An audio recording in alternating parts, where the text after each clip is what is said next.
प्रणाम dear students. तो कल जो हम टॉपिक कर रहे थे क्रिटिकल टेम्परेचर का, उसी टॉपिक को आज हम कंटिन्यू करेंगे। कल जो हमारा टॉपिक चल रहा था that was about the factors affecting the rate of adsorption.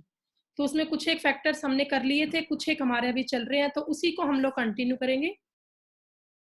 ठीक है, तो देखिए बेटा, टॉपिक है हमारा आज का factors affecting rate of adsorption.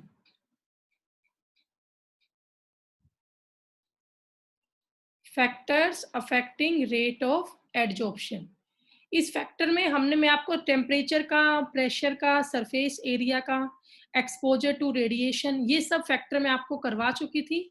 इसमें हमारा फिफ्थ फैक्टर चल रहा था, that is the critical temperature. कल मैं आपको ये बता चुकी हूँ क्रिटिकल टेम्परेचर क्या होता है। वो टेम्परेचर जिसके ऊपर गैस लिक्विफाई होना बंद कर दे, इवन हम प्रेशर को बढ़ाते रहें तो भी, तो उसे हम बोलते हैं क्रिटिकल टेम्परेचर। तो मान लो बेटा, मैंने यहाँ पे कुछ गैसेस ली, फॉर एग्जांपल H2 गैस। बड़ा इंपॉर्टेंट क्वेश्चन है, यहाँ से 1 नंबर का क्वेश्चन पक्का डालती है सीबीएसई। और क्वेश्चन कैसे आता है बताऊंगी आज मैं आपको। मान लो मैंने कुछ गैसेस ली, H2 लिया, N2 लिया, CO लिया, CH4 ले लिया, CO2 ले लिया, HCl है, NH3 है, SO2 है। तो ये सारी अलग अलग आपकी गैसेज है। तो जब तुम इस तरफ मूव कर रहे हो तो क्रिटिकल टेम्परेचर बढ़ रहा है। क्या इंक्रीज हो रहा है बेटा? Critical temperature increase. Critical temperature increase होने से रेट ऑफ एडजॉर्प्शन भी इंक्रीज होगा। Ease of liquefaction increase. Ease मतलब इजिली, जो लिक्विफिकेशन है गैस का वो और इजिली होगा। और लास्ट पॉइंट जो इंटरमोलिकुलर फोर्स ऑफ अट्रैक्शन है, intermolecular force of attraction also increase. ठीक है, तो अब यहां से बेटा क्वेश्चन किस तरीके से आता है एग्जाम में वो आप देखिए। तो एग्जाम में यहां से क्वेश्चन आएगा, कोई भी 2 गैस आपको दे देंगे और आपसे ये पूछेंगे बताओ इन दोनों गैस में कौन सी गैस ज्यादा एडजॉर्ब होगी और क्यों होगी।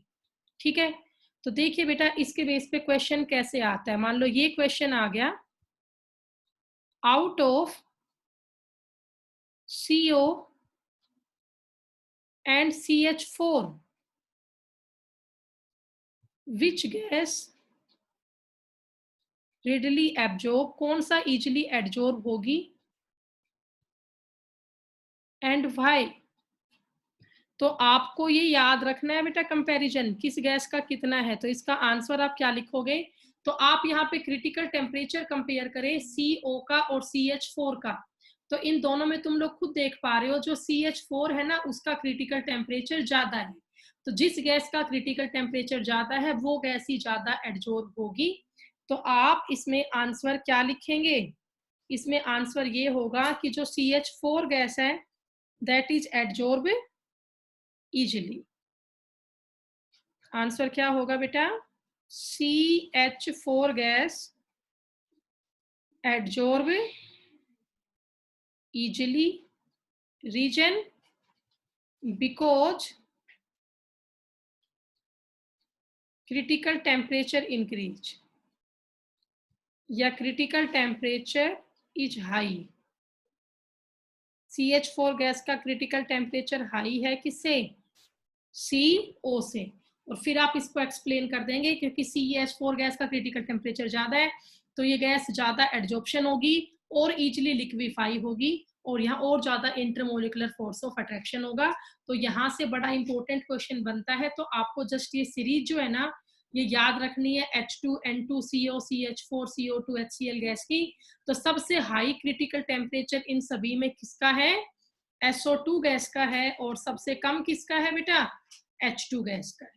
ठीक है, H2 गैस का सबसे कम क्रिटिकल टेम्परेचर है, तो ये सबसे कम एडजॉर्ब होगी। और SO2 गैस का सबसे ज्यादा क्रिटिकल टेम्परेचर है, तो ये सबसे ज्यादा एडजॉर्ब होगी। ठीक है, कर लोगे? तो ये आपका टॉपिक हुआ factors affecting rate of adsorption का। सारे फैक्टर्स हम इसके कर चुके हैं। अगर इस टॉपिक में कोई भी डाउट है then please raise your hand, otherwise फिर मैं इसके बाद आपका नेक्स्ट टॉपिक शुरू करूंगी।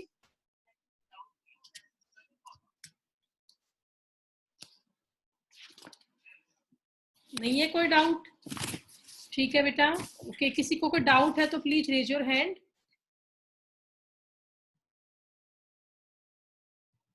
ठीक है बेटा, तो फिर हम नेक्स्ट टॉपिक की तरफ मूव करते हैं अब।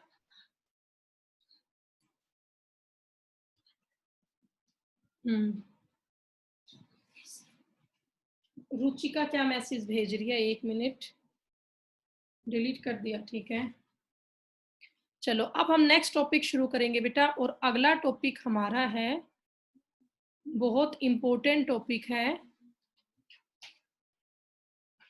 Fluid adsorption isotherm. Fluid adsorption isotherm. बेटा फ्लूइड तो साइंटिस्ट का नाम हो गया। रेट ऑफ एडजॉर्प्शन की बात यहाँ पे हो रही है। और आइसोथर्म का मतलब हो गया कि यहाँ पे क्या सेम है? आइसो का मतलब सेम, थर्म मतलब टेम्परेचर, मतलब इसमें टी कांस्टेंट है। इसमें क्या कांस्टेंट है? टी।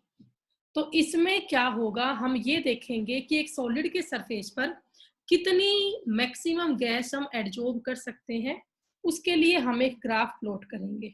ठीक है, कोई भी सॉलिड का सरफेस है, मान लीजिए हमारे पास ये एक सॉलिड का सरफेस है, प्लेटिनम मेटल का ही सरफेस ये है।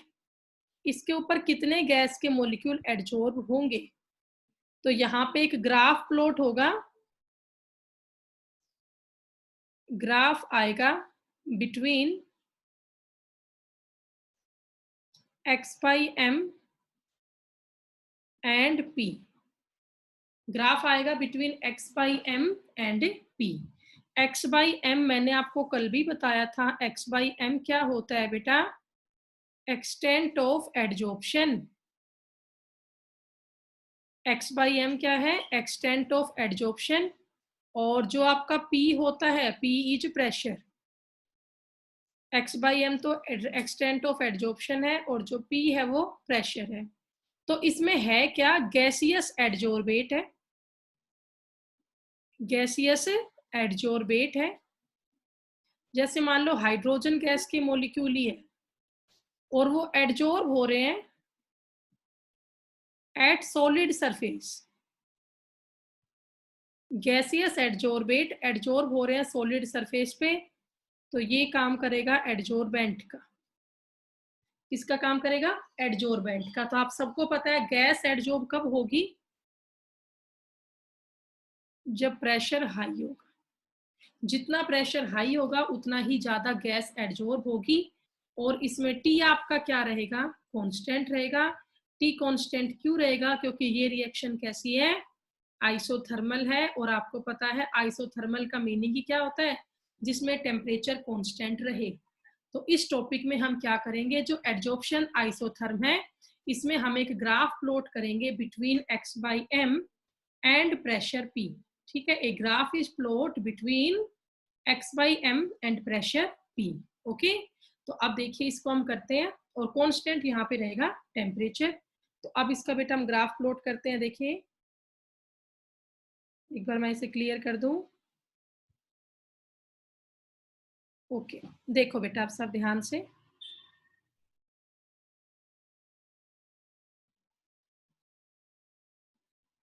ठीक है, ये हमने ग्राफ प्लॉट किया। 1 मिनट, इसको थोड़ा सा ठीक कर दूं।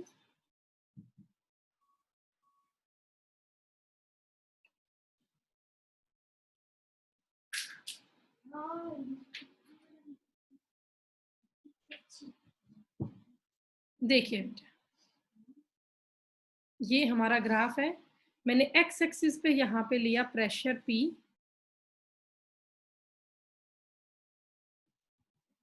और वाई एक्सिस पे हमने लिया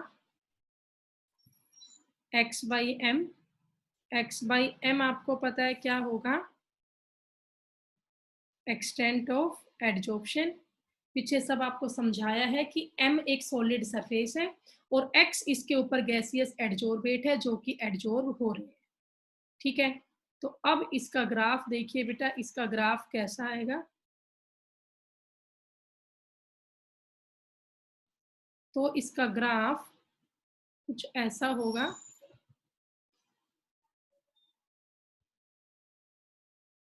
ये देखिए बेटा, मान लीजिए मैं जनरल सा एग्जांपल लेती हूँ, हम किसी सिलेंडर में गैस ही भर रहे हैं, तो गैस कब भरी जाएगी, एट हाई प्रेशर।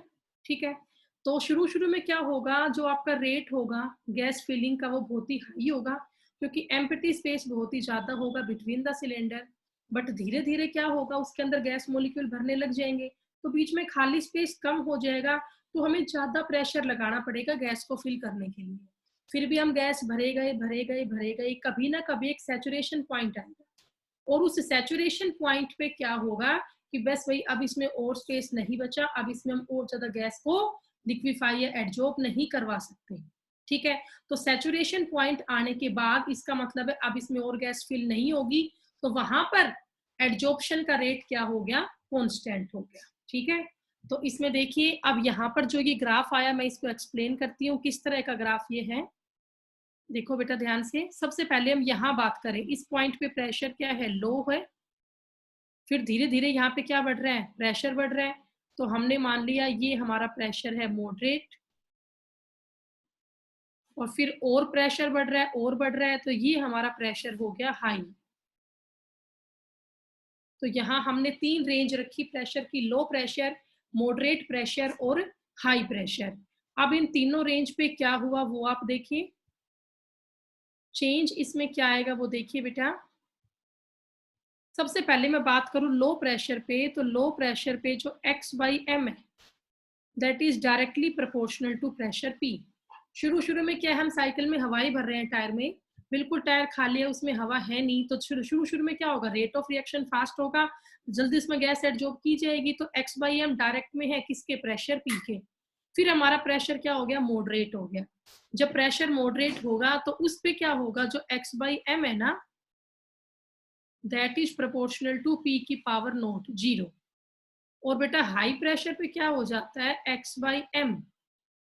सॉरी बेटा, ये मैंने यहाँ पे थोड़ा गलत लिख दे, ठीक करते रुको इसे, यहाँ पे आएगा P की पावर 0। इस स्टेज पे क्या होगा देखिए,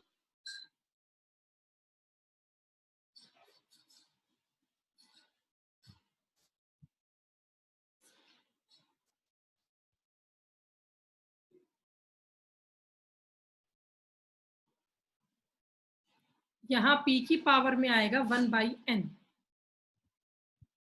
x by m directly proportional to P, और P की पावर में क्या होगा, 1 बाई एन होगा। यहाँ पर आप खुद देख सकते हो सैचुरेशन पॉइंट आ गया। सैचुरेशन पॉइंट आने पर आप खुद देख रहे हैं लगातार प्रेशर तो बढ़ रहा है। आप खुद देखो बेटा, लगातार क्या इंक्रीज हो रहा है, प्रेशर तो बढ़ रहा है, लेकिन x बाई एम तो इसकी क्या चल रही है, कांस्टेंट ही चल रही है। x बाई एम इसका क्या चल रहा है, कांस्टेंट चल रहा है। ठीक है, तो ये बात आपको समझ में आई। यहाँ पे एक बार मैं आपको अनम्यूट कर देती हूँ, रुको। कोई डाउट है तो मुझसे अभी पूछ लेना आप लोग। हाँ भाई, यहाँ तक कोई डाउट है तो मुझे बताओ। और इन सभी में हमने क्या कांस्टेंट रखा है, टेम्परेचर को हमने कांस्टेंट रखा है। ठीक है, इन सभी रेंज पे हमने क्या कांस्टेंट रखा है, टी यहाँ पे कांस्टेंट है। बेटा बोलो, यहाँ तक किसी को कोई डाउट है? नहीं है तो फिर चलो ठीक है, मैं आगे कराती हूँ। कहीं पे कोई डाउट हो तो आप मुझे बोल लेना।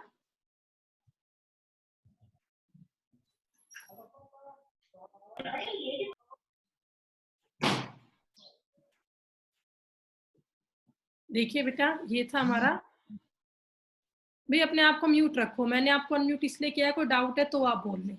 तो देखो अब यहाँ पे फर्स्ट कंडीशन हम करते हैं। फर्स्ट कंडीशन है at low pressure, at a low pressure. जब प्रेशर लो होगा तो क्या होगा, देखिए जब प्रेशर लो होगा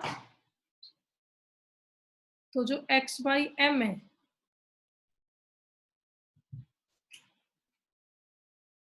x बाई एम ये डायरेक्ट में है किसके, प्रेशर P के, मतलब x by m is equal to हो गया K into p. It means ये हुआ कि अगर प्रेशर बढ़ेगा तो x बाई एम भी बढ़ेगा। अब पहले बात कर लेते हैं एट हाई प्रेशर, मॉडरेट की फिर बात अलग से करेंगे। हाई प्रेशर पे क्या है बेटा, आप लोग खुद देख रहे हो, हाई प्रेशर पे x बाई एम जो है ना प्रोपोर्शनल टू है p रेज टू पावर 0, तो x by m equal to क्या हो गया, k इंटू पी की पावर में 0। अब p की पावर में 0 है तो ये चीज तो कांस्टेंट होगी ना 1, आप सबको पता है, ये तो किसके इक्वल है, 1 के। तो x by m equal to क्या आ गया, k इंटू 1। इट मीन्स ये मैं ये बोल सकती हूँ हाई प्रेशर पे x बाई एम किसके इक्वल हो गया, के। मतलब कंक्लूजन ये आया एट हाई प्रेशर पे x बाई एम हो जाता है कांस्टेंट, क्योंकि सैचुरेशन पॉइंट आ गया है। गैस को इकट्ठा करने की भी एक लिमिट होती है। एक स्टेज क्या आएगी जब बिल्कुल वैकेंट स्पेस बचेगा ही नहीं बिटवीन द गैसियस पार्टिकल, तो अगर हम उसके बाद और प्रेशर को बढ़ाएंगे भी तो प्रेशर को बढ़ाने के बाद भी उसमें और कोई चेंज नहीं हो सकता। तो x by m equal to constant हो गया at a very high pressure. तो भाई अगर आपको इतना टॉपिक ये समझ में आ गया है तो प्लीज रेज योर हैंड, फिर मैं इसके आगे करवाऊंगी और आप यहाँ पे दिखा सकते हो बेटा। Okay very good. किसी को भी डाउट है बेटा बोल दो। तो जो ये पॉइंट आया मैं इसे पी एस बोल सकती हूँ। पी एस का मतलब क्या हुआ बेटा, वेरी गुड बेटा वेरी गुड, सबको समझ में आ रहा है, बहुत बढ़िया। तो जो पी एस है ना वो सैचुरेशन प्रेशर हो गया, ठीक है। कोई डाउट है किसी को तो बता देना। ये जो पॉइंट आ गया भाई, कहीं कितना प्रेशर बढ़ जाए वो गैस एडजॉर्ब नहीं हो रही, तो ये सैचुरेशन पॉइंट आ गया, ठीक है। तो इस पेज को रब कर दू, हो गया ये। फिर नेक्स्ट पेज पे करते हैं। जो ये लॉ है, इस लॉ की लिमिटेशन क्या है कि ये थ्योरी फेल हो जाती है एट हाई प्रेशर। ये एप्लीकेबल सिर्फ मॉडरेट प्रेशर तक ही है, क्योंकि जैसे ही प्रेशर हाई होता है, हाई प्रेशर पे तो x बाई एम ही कॉन्स्टेंट हो गया। x बाई एम अगर कांस्टेंट ही हो गया, इसका मतलब अब इस पे और गैस तो एडजॉर्ब हो नहीं रही। तो जो ये लॉ है इसकी लिमिटेशन है कि ये फेल हो गया हाई प्रेशर पे, और ये एप्लीकेबल सिर्फ है मॉडरेट प्रेशर तक ही। तो अब इसमें हम टर्म करेंगे इसकी मॉडरेट प्रेशर वाली, ठीक है। तो देखिए बेटा इसके बाद आगे नेक्स्ट टर्म करते हैं। इसके बाद हम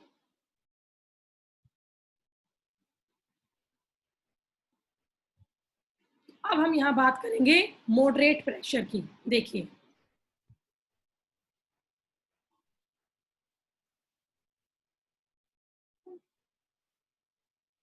तो मॉडरेट प्रेशर पे क्या होगा,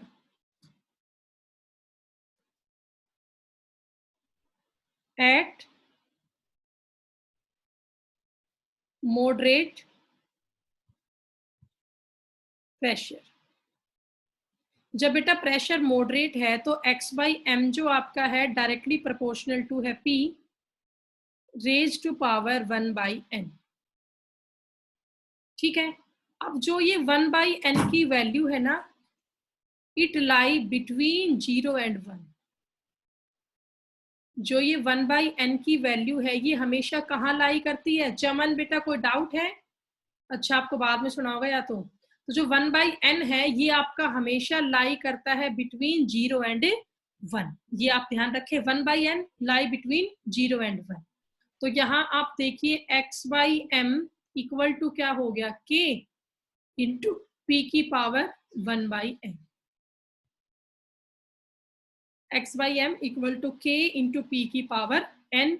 अब यहाँ पर जो ये n है, n यहाँ पे एक पॉजिटिव इंटीजर है, n यहाँ पर क्या है बेटा, एक पॉजिटिव इंटीजर है, और n और k दोनों यहाँ पे कांस्टेंट वैल्यूज है।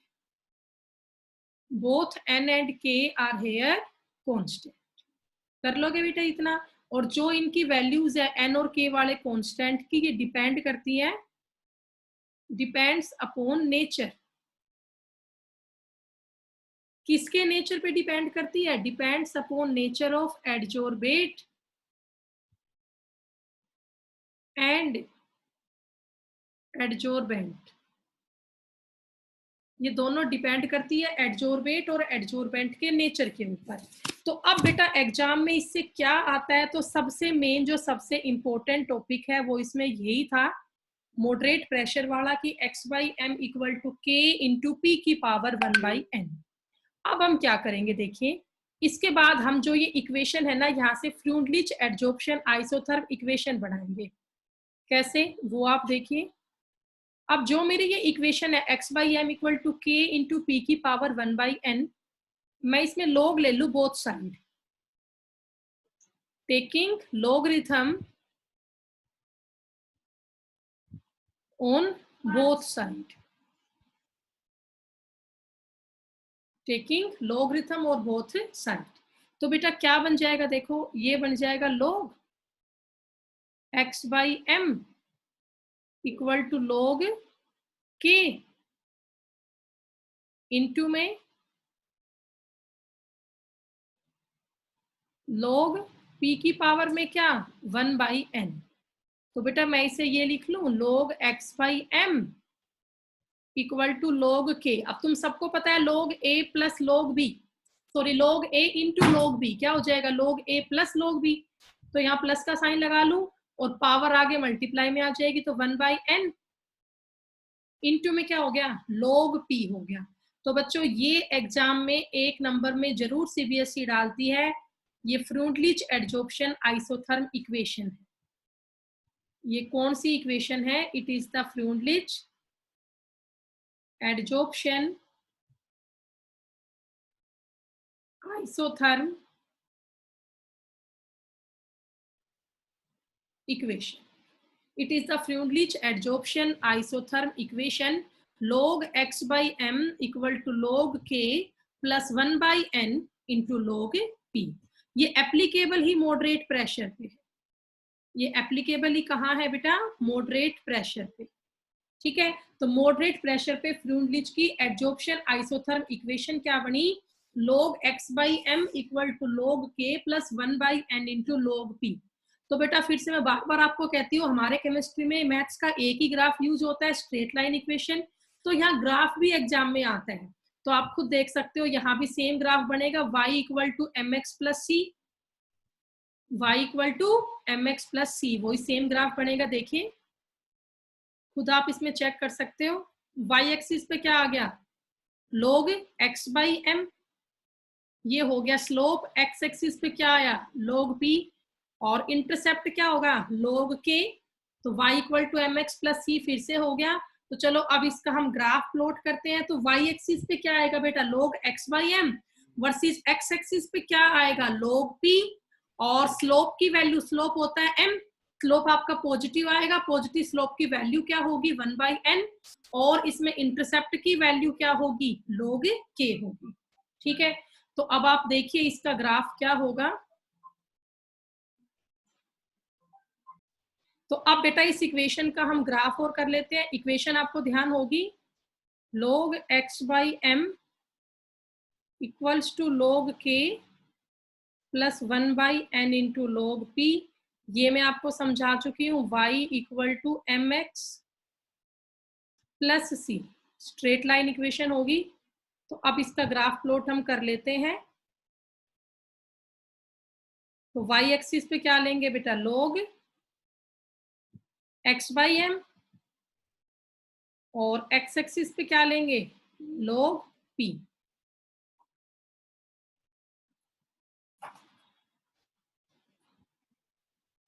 log p लिया और यहां हमने लिया log x बाई एम।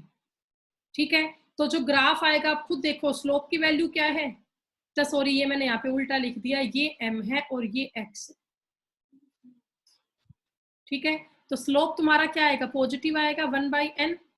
ठीक है, तो स्लोप आपका ऐसा आ गया, पॉजिटिव स्लोप आ गया, और स्लोप की वैल्यू क्या होगी 1 बाई n, और जो आपका इंटरसेप्ट होगा, इंटरसेप्ट किसके इक्वल आएगा log k के।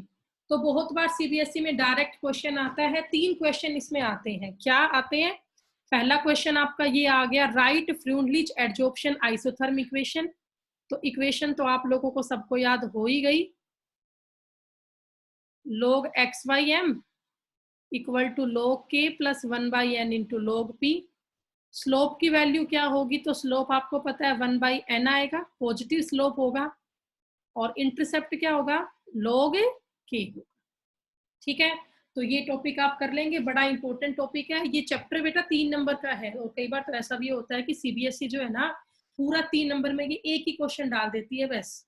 ये 3 पॉइंट क्वेश्चन एग्जाम में आ जाते हैं कि फर्स्ट पॉइंट आपका आ गया right Freundlich adsorption isotherm equation, second point फिर आपका ये आ जाए कि स्लोप की वैल्यू क्या होगी, और थर्ड पॉइंट फिर आपका ये आ जाए कि इसमें इंटरसेप्ट क्या होगा। तो बहुत बार मैंने देखा है ऐसा क्वेश्चन सीधा इसमें आ जाता है। ठीक है, तो ये आपको कर लेना है। इसके बाद इस टॉपिक की लिमिटेशन है कि जो ये इक्वेशन है फ्रूनलिच एडजॉर्प्शन आइसोथर्म, इसकी लिमिटेशन क्या है? तो ये बहुत ढंग से एप्लीकेबल हुई मॉडरेट प्रेशर तक, लेकिन जैसे ही प्रेशर हाई हो गया तो ये थ्योरी फेल हो गई। तो आप क्या कहोगे? It fails at a high pressure. It fails at a high pressure. क्यों फेल हो गया? क्योंकि जैसे ही प्रेशर हाई हो जाता है, प्रेशर हाई होते ही x बाई एम कॉन्स्टेंट हो गया, प्रेशर हाई होते ही सैचुरेशन पॉइंट आ गया। ठीक है, तो वेरी हाई प्रेशर पे सैचुरेशन पॉइंट आ जाएगा, और सैचुरेशन पॉइंट आने की वजह से जो x बाई एम है वो कांस्टेंट हो जाएगा। और अगर x बाई एम ही कांस्टेंट हो गया, इसका मतलब ये पूरा आपका तो कांस्टेंट हो गया एडजॉर्प्शन ही, तो एडजॉर्प्शन हो ही नहीं रहा इसका मतलब तो। ठीक है, तो ये आप कर लेंगे ना बेटा। तो ये आपका टॉपिक हुआ एडजॉर्प्शन आइसोथर्म इक्वेशन। अच्छा, एक बात और सुनो बेटा, कई बार जो है ना हम एडजॉर्प्शन आइसोथर्म इक्वेशन लिखते हैं सॉल्यूशन फेज के लिए। ये तो गैसियस फेज में थी, यहाँ तो आपको पता है ना x तो आपका क्या था? गैसियस सोल्यूट था, और जो m आपका था, m क्या था? सॉलिड का सरफेस था। लेकिन मान लीजिए आपके पास गैसियस एडजॉर्बेट ना है, आपके पास यहाँ पे कोई लिक्विड सॉल्यूशन है, तो सॉल्यूशन के केस में जो x बाई एम है वो इक्वल हो जाता है k इंटू सी की पावर 1 बाई n। चलो मैं अलग से एक पेज पे लिखती हूँ। सॉल्यूशन के केस में होगा ऐसे, देखिए क्या बनेगा। यहाँ तो गैसियस एडजॉर्बेट था, अब अगर एडजॉर्बेट गैसियस नहीं है, सॉलिड या लिक्विड है, अगर आपका एडजॉर्बेट सॉलिड या लिक्विड है तो उस केस में क्या होगा? देखिए, तो यहाँ पर एक छोटी सी इक्वेशन और बनेगी। In case of liquid solution, तो लिक्विड सॉल्यूशन में जो आपका x बाई एम है डायरेक्टली प्रोपोर्शनल टू c की पावर 1 बाई एम। यहाँ कंसेंट्रेशन को c से लिखेंगे। किससे लिखेंगे? c से। और प्रेशर में जो बेटा गैस में कंसेंट्रेशन को देखते हैं प्रेशर की टर्म में, तो वहां p लिखा था, तो ये बन गया x by m equal to k into c की power 1 by n. Logarithm form में क्या हो जाएगा? log x by m equal to log k। अब log a इंटू बी एक साथ सोल्व करते चल रही हूँ, तो plus 1 by n into log c। बस, जहां पर log b थे ना, इस बार वहां पे क्या आ गया? log c आ गया। इतना सा फर्क है, क्योंकि सॉलिड और लिक्विड फेज में कंसंट्रेशन को c से एक्सप्रेस कर रखा है, लेकिन अगर गैसियस फेज होगा तो वहां पे हम कंसंट्रेशन को प्रेशर की टर्म में एक्सप्रेस करेंगे, तो वहां p की टर्म का यूज किया और यहाँ पे c की टर्म का यूज किया। ठीक है बेटा, चलो अब मुझे बताओ, आपको यहाँ तक के टॉपिक में कोई डाउट तो नहीं है? बोलो भैया, आपका टॉपिक पूरा हो गया है फ्रूनलिच एडजॉर्प्शन आइसोथर्म इक्वेशन की। कर लोगे?